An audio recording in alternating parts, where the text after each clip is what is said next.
and welcome to another episode of the Kat Mak Talk Show.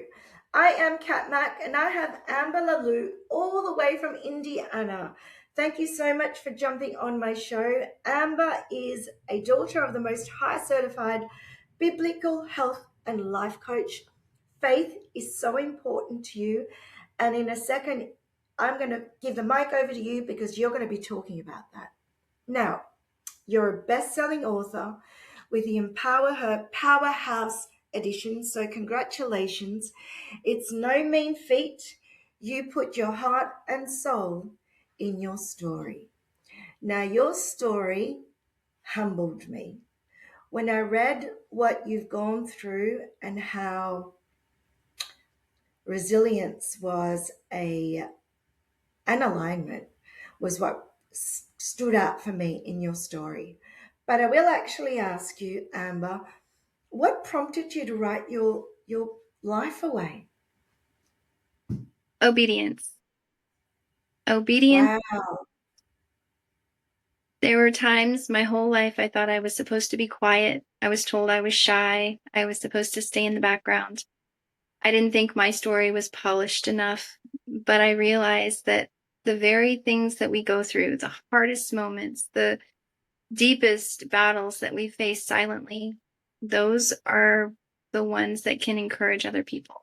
Those breakthroughs and my breakthrough. And I know with my obedience, that's all it could take for somebody else's breakthrough. Yeah. It only takes one person to hear your story to make an impact. Now, I've said this many, many times. My podcast is purely selfish on my behalf because I read your story and you've already impacted. So, I'm and that is the beauty of what you do. That is the beauty of sharing your story because your story is powerful. You have gone through ish and stuff that, um, and your chapter is very prevalent. Resilience, strength through your faith is what I read. Perseverance through your faith. You talk about 17 years of you and your husband and your marriage and not giving up, and it's like, I'm not giving up, I'm not giving up. And I love that you didn't. I love that you just used your belief to continue on, and not only did you thrive, but you now run it as a business. So really quickly, I'd love for you to share what you do. I'm a certified biblical health and life coach, and I like to think of that as a chaos coordinator. So I remind women that the chaos we go through can be avoided. The largest way we cause our own chaos, we are our worst enemy. And Proverbs 18:21 tells us that the power of life and death is in our tongue. So the enemy can't physically touch us. It's what we say over our lives that impact us.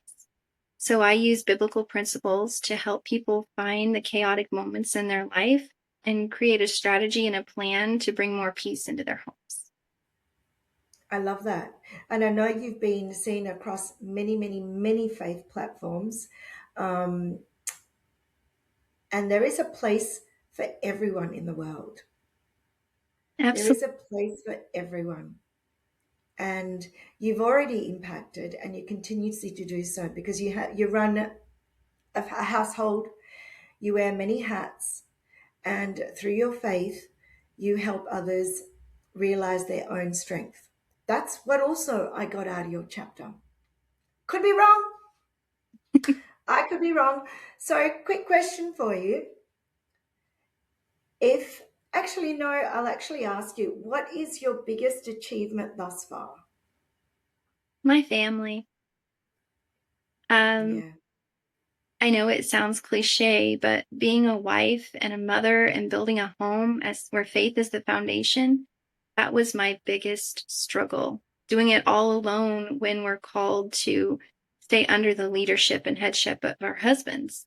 And I didn't have that.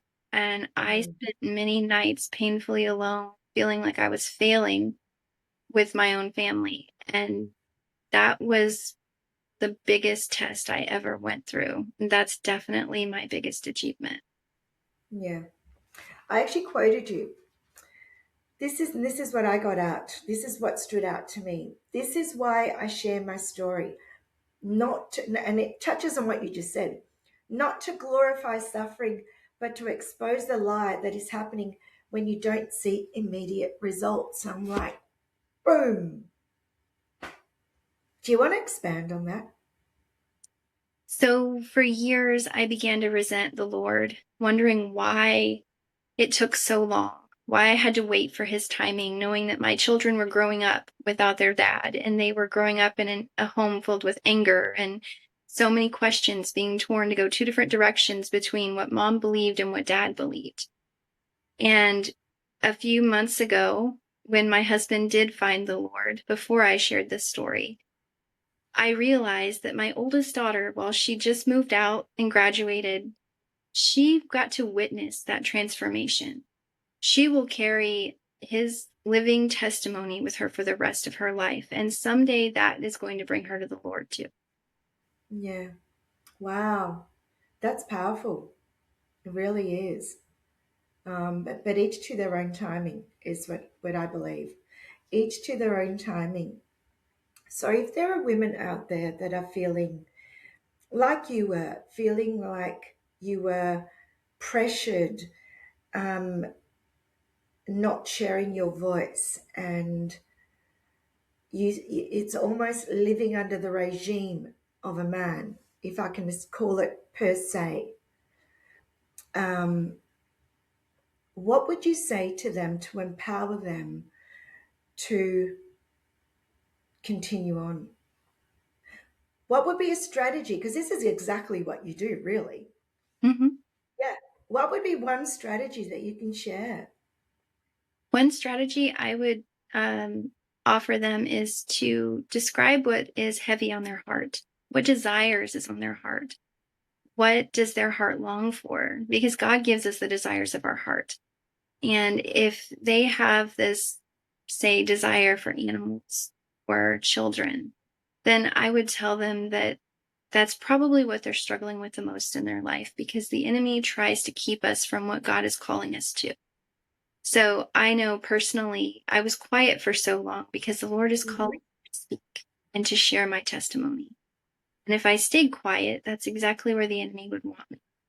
So the biggest advice I would give any other woman is that your obedience is what opens someone else's breakthrough. And it's selfish if we keep it to ourselves. Yeah, your obedience. Absolutely right. And if, but why as women do we say stay silent for so long? Why? Why are we so oppressed? And it's even with all this technology, all this stuff, and all this knowledge we have. Remember, what you do, you're not everyone. Does that make sense? Mhm. You're not everyone because there's billions of women out there in the world. So why don't they just do it? Why do we feel so scared? It's easy to stay in our comfort zone. It's like what they say, life happens for you. If you don't make the change, life is just going to come and smack you on the head and go, "Hey, it's going to happen anyway."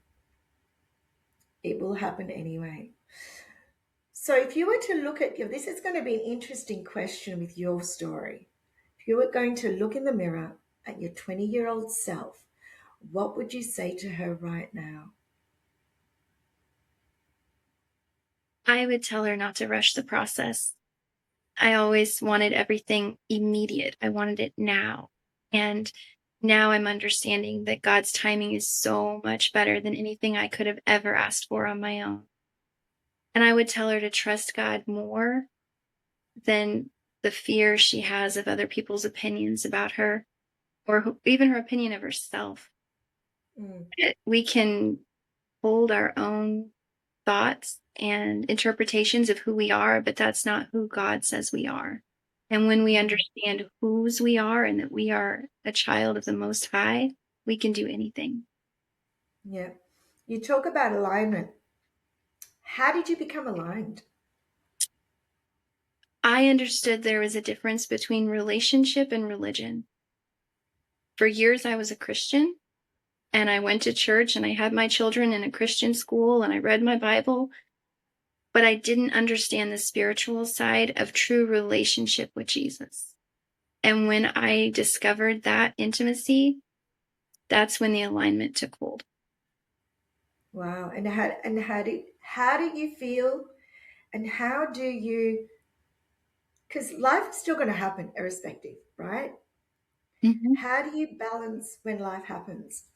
Because there's women out there going, I pray too, but nothing's happening. I pray too, but nothing's happening. You find small moments of peace. So while I was struggling in my own marriage, God called me to create a planner for women.